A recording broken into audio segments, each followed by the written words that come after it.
संस्कार स्टूडियो आकाशी मोड़।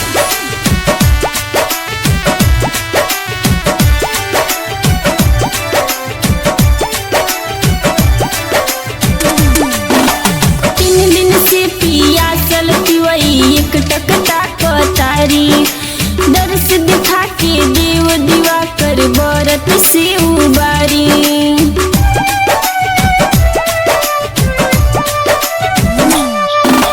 तीन दिन से पियासल पिवई एक टकटा कतारी दर्श दिखा के देव दीवा कर बरत से उबारी।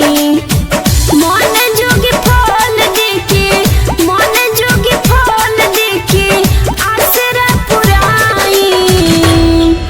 आदित्य देव अब जन देर लगाई आदित्य देव अब जन देर लगाई।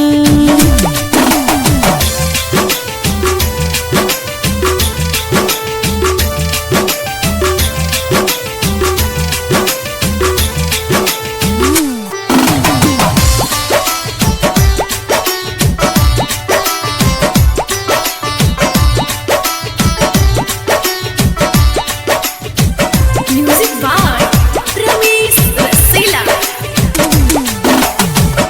देके आशीष देवा कदी भलैया बेरिया लगौनी कहवा आदित्य गोसैया।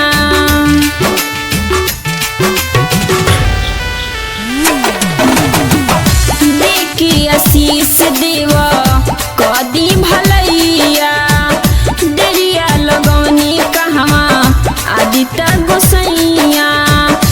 अर्घ देके बरती अर्घ देके बरती खुशी खुशी जाई। आदित्य देव अब जन देर लगाई सूरज मल अब जन देर लगाई।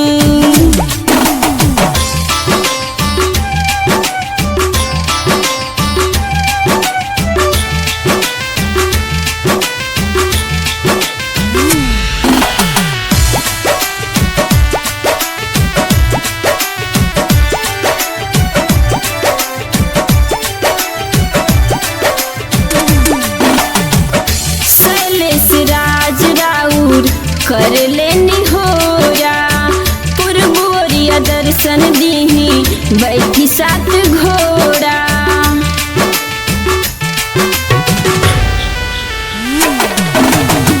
शैलेश राज राउर कर लेनी होरा पुरबोरिया दर्शन दीही